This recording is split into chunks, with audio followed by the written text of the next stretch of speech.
Hello, everybody, and welcome to the Adult Chair on RashPixel.fm. I'm Pete Wright, and right over there is Michelle Chalfant. I'm right here. Funny seeing you here today. Right there. Hi, Pete. Hi. How are you? I'm great. How are you doing? I'm doing really well. How are you feeling? Are you feeling strong? So I woke up at 4:30 today, and that's too early, first of all. That is too early. But I'm very much a morning person. That is, like, for me, the best time of the day. Objectively, 4:30 is still the middle of the night. It is a little early, I have to say. But I woke up, but I didn't actually get out of bed until 5:30. I tried to go back to sleep. It just didn't work. So I finally got up at 5:30, went for my big, giant power walk for an hour, and then I came home. And I'm loving this app. You can get these apps on your phone to do these little mini workouts. Yeah. So what's the app called? Do you know what it's called? I don't remember. It's an 8-minute workout. It's got a number 8. I don't know the name of it. But so I did that, and I felt so good when I was done. It was a really good little workout. And then I downloaded a butt workout. So I'm going to do the 8-minute workout, and then it's like a 5-minute butt workout every day. So that's my new morning routine at 5:30 in the morning. That's 5 minutes. I sit on my butt all day. It gets a great workout. I do too.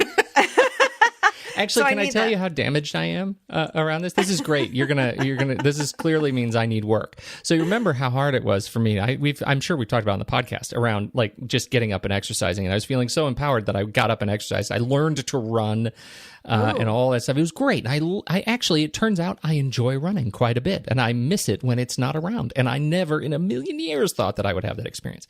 But then my ankle, I have this wicked plantar fasciitis on my right foot, and I'm having such a hard time getting by it. And it was around December that I slowly but surely, as I use the Apple Watch, I have the rings on my Apple Watch, and they would start, they would stop being filled day after day, and I would just sit on my butt. And I would not run because of this pain in my foot.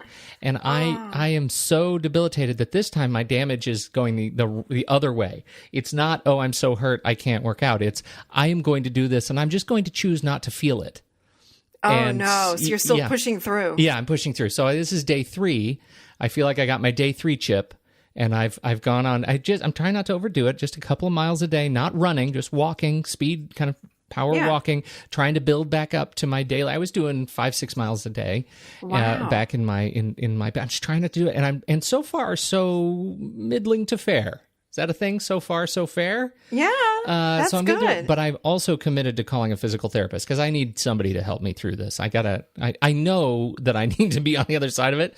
Yes, but still, the weather is beautiful. I'm trying to work through my damage. But I'm also trying to stay fit and get my 10,000 steps a day. That's the goal. Well, that's awesome. I can't believe I wish I was a runner. I'm not a runner. I've tried it. I can't do it.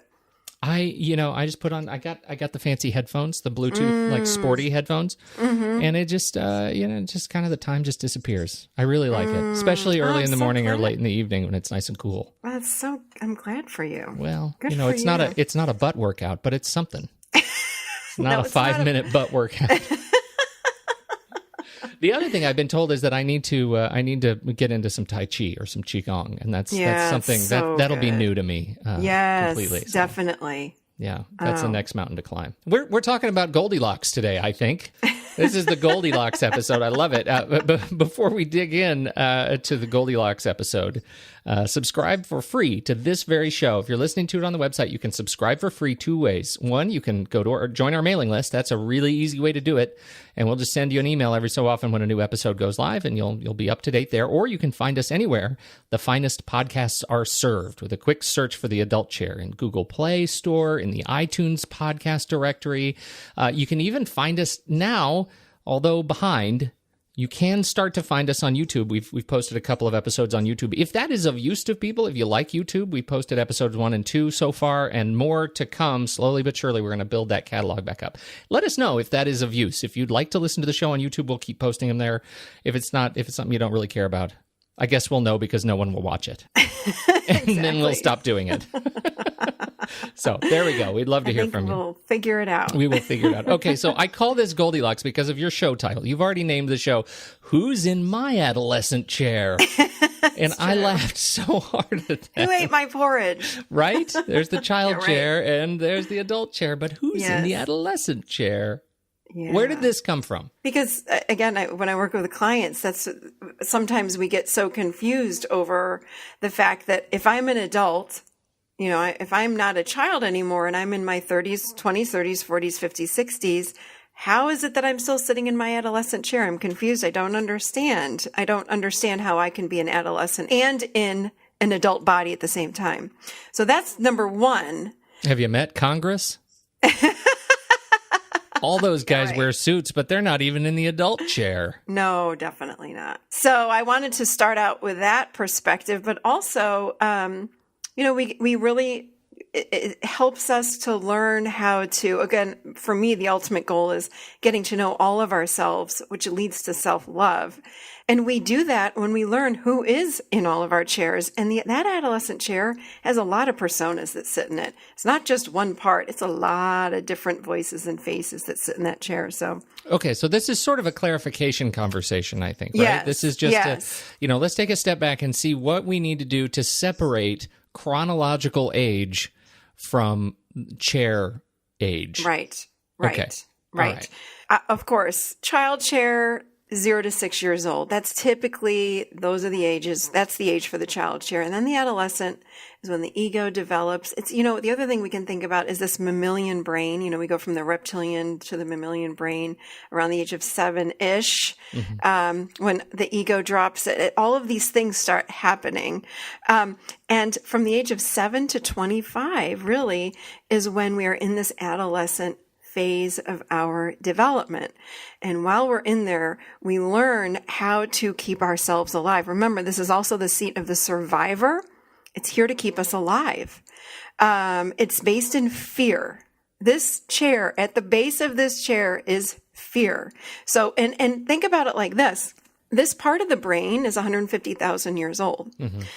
And way back then, if we're not in the tribe, then we're going to get kicked out and killed. Think about it. That part of the brain did not update. So that's the same chair. I mean, this is all the same thing. So it's based in fear. Unfortunately, that part of our brain did not update. So it still thinks if we're kicked out of our tribe, if we're unsafe, if there's a threat of rejection or abandonment, I have to save myself. I have to protect myself.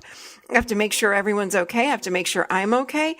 That's what this part of us is all about. And so it's funny because you're talking about primal responses to what is now modern stimuli. Right. Exactly. That's where things start falling apart. Exactly. And when we perceive something as being a threat to our existence, and sometimes it's a threat like, Mary didn't invite me why didn't I get invited to her son's, party? Why am I not invited? That's a threat to me am I kicked out of the tribe? Why didn't I get invited? And it sends us into that panic, or it can send us into that panic. And the panic, if we dug down into these emotions, it typically goes all the way down to, I'm going to die. Yeah, right. When we dig deep through all these emotions, what's the panic all about? And we sit in all of these. I just want to say, so when we think about who the heck is in that adolescent chair, we've got the codependent, the victim, the perfectionist, the drama queen, the addict, the worrier, the judger, the reactor, the rager, the type A personality. All of these parts of us show up and take a seat in that adolescent chair, always to protect us. But it doesn't mean that I'm still, 7 to 25 years old. Well, that's really it, right? Because so far you've been talking about when this part of us develops in chronological age terms. Right. But once you're 25, you can still get stuck there? Yeah, because so the adult chair kind of correlates with the prefrontal cortex. That comes in around the age of 25-ish, somewhere 25, 20, 25, 30. Right. That's like the adult part of us. That's that consciousness that comes in. That's the part of us that is connected to something bigger than who we are. And we're grounded. We're present in a moment. But of course, we get knocked out of that place and we get knocked back into that adolescent chair. and we're in that survivor mode again. So again, I could be 70 years old and get knocked back into that adolescent chair. And as Bruce Lipton has said, we're lucky if we can sit in consciousness 10% of our day. He's a quantum physics guy. I mean, it's really hard to stay in this adolescent chair, but if we practice, we can get back there much faster. But we have to recognize who's in that adolescent chair. When am I in there? And again, we do that from our adult.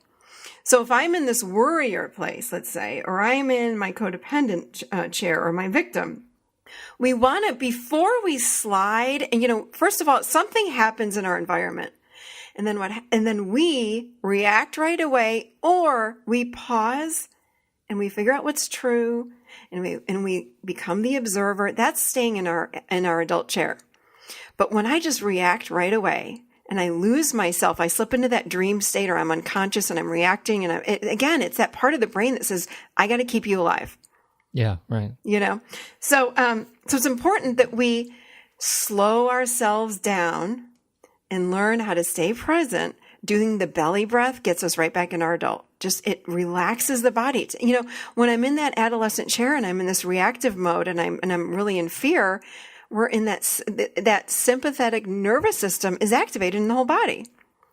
So when we belly breathe, we're back in the parasympathetic nervous system. I slide back in my adult chair and I gain a brand new perspective on what's in front of me. And reminding ourselves, okay, hold on a second. I know I'm really freaked out right now, but what's true right now in this moment? Because our brain, remember, is trying to keep us safe and in the tribe. So it's going to look out into the future and guess at what may or may not happen. And remember, about 98% of the time, we are incorrect with our assumptions in the future. Or we go back in time and remember things and create stories of how we think it was. And most of the time, those are even inaccurate. Have you ever noticed that? If you ask your wife, let's say, or a friend, oh, remember when that happened? And they have a different idea of how it happened in the past, right? Yes, yeah, it happens all the time. Totally, because it goes through your filters, and then it goes through your wife's filters, and based on all her childhood experiences and wounding and all that, you see it in one way, she sees it in another way. So we can't base what's coming in the future on what happened in the past. It's like the only safe place for us to be and the healthiest place for us to be is in the moment. And it takes practice. We have to learn how to surrender and let go of what's freaking us out in this moment or scaring us about whatever we think may or may not be coming in the future. We got to get back in the moment and surrender, take a breath, and just be here in the now. I love it, and it's such a good reflection. It only has come back to me, I think, in Technicolor because I reconnected with a childhood friend after 20 years of looking for one another. Like, it's one of those things where we just drifted, and he happens not to be on any social media, and so he's very hard to find. Managed to find him and realized he had read something that I had written, a story that he and I had shared when we were 11. And as we started talking about it, we realized that over the last 25 years, our memories of it, the number of times we've talked about these stories with other people, that the stories were essentially like a game of glorified memory telephone tag, like we've told it so many times it's changed. The story has changed. And so we're observers of essentially what's become a fiction of this thing that is so close to us and so central to both of our identities, but we tell the story differently. And I think that's a fascinating example of just how we have to take a step back. We have to observe these interrelationships with ourselves and be centered with them. Absolutely. So again, when we think that someone might be mad at us because of something that we've done, have you ever gone to that person and said, hey, are you upset with me about X, Y, or Z? And they go, what are you talking about? Why would I be mad at you? And it's like, well, I'm sitting in this story that you're pissed at me, and I thought you were so angry with me. And no, I'm upset because, my so-and-so did this, or my son got an F on his paper, whatever. But we take on the responsibility for other people's pain and anger. We're so quick to do that. And typically we assume it's about us that they're mad about. It's and the more we think about it, about me. Yeah. Yeah. And the more we think about it, the more it inflates. It becomes even more powerful, even more weighty, even more symbolic of something bigger. Yes. So what I have learned to do, the moment my brain starts doing that, I step into my adult and I go, okay, I need to find out what's true. So I'm making up a story that, my friend is really upset with me because I didn't call her back on the same day or something, or whatever it is. So instead of suffering in it and getting so upset, I will call my friend as soon as I can and say, hey, I'm making up a story that you're really upset with me. I just need to know, is that true or not true? And 9.5 out of 10 times they go, what? No. I have no idea what you are talking about. Yeah, like, what are you talking about? So it's really just finding what's true in the moment so we can settle into the moment. Yeah. Staying in the moment, because this is all that we have is right now, but that brain wants to go into the future, into the past, blame someone in the past. We get stuck in the past because we're blaming. We can't get out of the past. It's like in the adult, we choose to let it go for us, not for anyone else, for us. And we stay here in the moment and we observe what's going on with me right now. And we get out of the past and get out of the future and stay right here. That's all we've got. And it doesn't matter how old you are. Nope. You may call yourself an adult. You may not be acting like one. Right. I mean, I have people that say, well, I know what I'd say to that because I am an adult. And let me tell you what I'd say. Well, I'd tell her off, or I would tell her she needs to do blah, blah, Thus blah. Or, demonstrating. Yeah. And I'm like, no. You got this. No. We can be adults, physically speaking, but where are we speaking from? What chair? Where is our energy coming from? Where is our emotional body coming from? Where is our mental body? Where are those parts of us coming from? Oh, they go, well, I don't even know what that means. I'm like, right. So is the energy that we're speaking with, is it coming from a fear place? At the root of it, is it coming from fear? Where is it coming from? Right. So if it's coming from fear, we are in that adolescent chair. Yeah. Or control, adolescent chair. But you see, we miss it. And I promise the more we practice this, the more we can become an observer of it. I catch myself now. I can really see myself going there and I go, oh, I know what I'm doing. And there's no judgment. It's just catching ourselves. When I become codependent or I start worrying and my brain starts going, crazy and it starts like a hamster wheel, I go, well, wait a minute. And instead of saying, a lot of people come into me and they say, I wish I could shut that part of me down and get my brain to shut up. And I'm like, what if we were to pop that part of you out of you and put it in a chair, which is the adolescent chair, by the way? Let's give it a voice. It's trying to get your attention. It's trying to keep you alive. It's not a bad part. It's a protector of you. Let's hear from it. And again, people then hear from that part of them and I'll say, so what's that? If you could get a sense, what does that part of you look like? They're like, oh, it's actually like a child, or it's like a 10-year-old, or it's child. And I'm like, exactly. Like it's this little part doing its best to take care of you. So why don't we let it know that you've got it and you can let it go and it can go outside and play. Oh, okay. So they imagine it going outside and all of a sudden their anxiety is way less, if not gone. Yeah. But we want to turn into the parts of us that scare us. We want to turn into and look at and talk to the parts of us that are making our brain go like a hamster wheel. Yeah. Because it's trying to get our attention. That part of us is just trying to get our attention. So look at your adolescent chair. Who's in there? What's it trying to say to you? But step into your adult when you're doing that and let it know that you've got it. I've got this. I appreciate you. Yeah. We have talked about those words before and just how powerful those words are to a partner. And So it sounds so much like those, we have to take that same medicine. Those words are really powerful when we're talking to ourselves in these other chairs. I've got this. It's so powerful. I've got your back. I've got this. Yeah. Thank you. And thank you. By the way, this part of us is here to protect us. Even worry is protecting us. Even the blamer inside of us is it's trying to protect us. Remember, the average emotional age is about a 12-year-old. Of all these personas in this adolescent chair, it's about 12. So think about a 10 to 14-year-old kid that comes up with this idea that says, oh my God, we're going to get in so much trouble because she's mad at us. Worry, worry, worry. That's the worry part is about 12. So can you really get mad and hate that part? So this is why I say turn into that part that is scaring you and turn into that part that's talking nonstop. And say, I want to get to know you. What are you really trying to say to me? Sure. You're trying to get my attention. Thank you. Instead of shutting it down, turning it off, shoving it away, having, a glass of wine so you don't hear it. It's like, you want to hear it. And guess what? It just fades away. It goes, oh, someone's listening to me? Oh, Honestly, I do this every day with people. It transforms us. People ask me all the time, how do I learn how to love myself? You have to learn all of the parts of who we are and learn who's in that, every chair. But there's so many parts that sit in that adolescent. And when we learn that those parts are here to help us and they're here to keep us alive, how can we hate that part? You know, it's trying to protect us.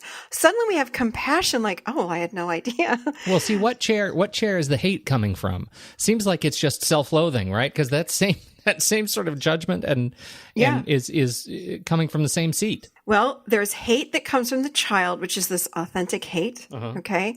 Like I hate liverwurst, or I hate that person. That could be in the child. That's a feeling, right? But oftentimes from this adolescent, we'll say, well, I really hate you, or I'm so angry. And that's more of a defense. In other words, are you really feeling it, or is it just a defense to push you away? Okay.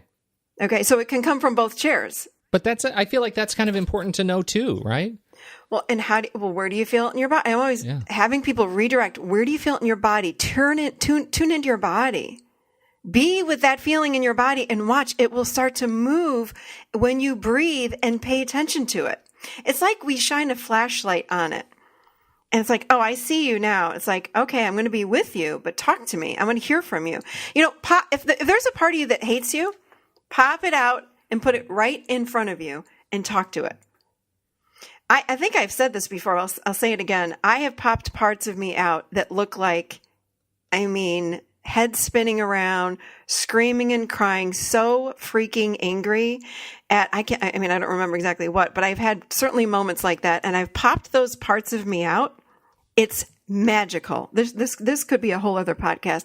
And we look at that part of us. I remember this part of me, Pete, was like, F you, I hate you, Michelle, screaming at me. And I held my presence with it from my adult. And this is all in my mind. I'm closing my eyes and I just sit there and all I say is, I love you. Okay, I hear you and I love you. I hear you. You can keep screaming at me, but I just want you to know I still love you. I'm telling you, whoever listens to this, pop that part of you out and watch what happens when you tell that part over and over again that you love it. It transforms. It blows my mind every time I do it. That part of me, have you ever seen, I use this in the Wizard of Oz, when the witch like shrivels up and turns into nothing and smoke and it's gone? Oh, yes. The Wicked Witch. That's what happens to me. When I do it, she just dissolves. They start, okay, so many things could happen, but I don't want to really say because I don't want people to look for it, but it does transform because love transforms all. So when you look at that part and you just keep saying, I love you, I still love you. I love you anyway. You can hate me, but I still love you. And you say it over and over again, gently back at them, and you let that part of you just go off at you. It doesn't matter. I love you. I still love you. I love you. I'm here for you. I love you. I have seen my parts go from that to then shrivel up into nothing and it's smoke, or shrivel up into like a little baby angel at the bottom. It's like these little 2-inch angels, or poof, they fly away. They change. And all of a sudden the rage and anger inside of me is gone instantly. It takes a couple minutes.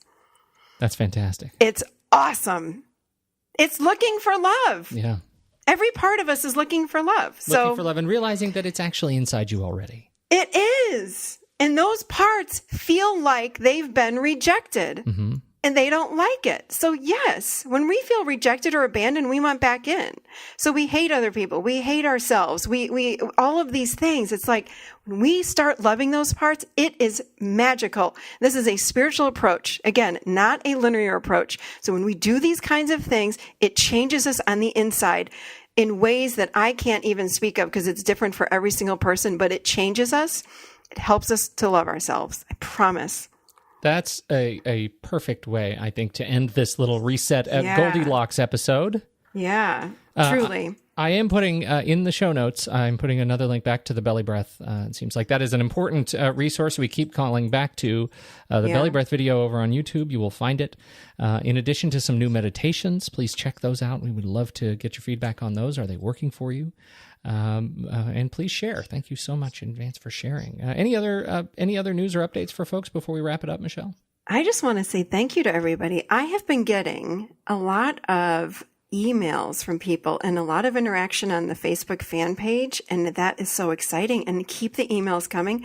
Pete, I've gotten I don't even think you know about this, but lots of great questions. And I'm going to start answering them on air. And I'm going to start not using names, of course, but answering them also in blog posts and things of that nature, and also doing a lot of private emails. So I really appreciate all of the comments that I've been getting, some great, beautiful comments from people, and I really appreciate it, as well as questions. So keep them coming. Greatly, greatly appreciated. Absolutely. Thank you, everybody, for downloading and listening to the show. As always, on behalf of Michelle Chalfant, I'm Pete Wright, and we'll catch you next week right here in the Adult Chair.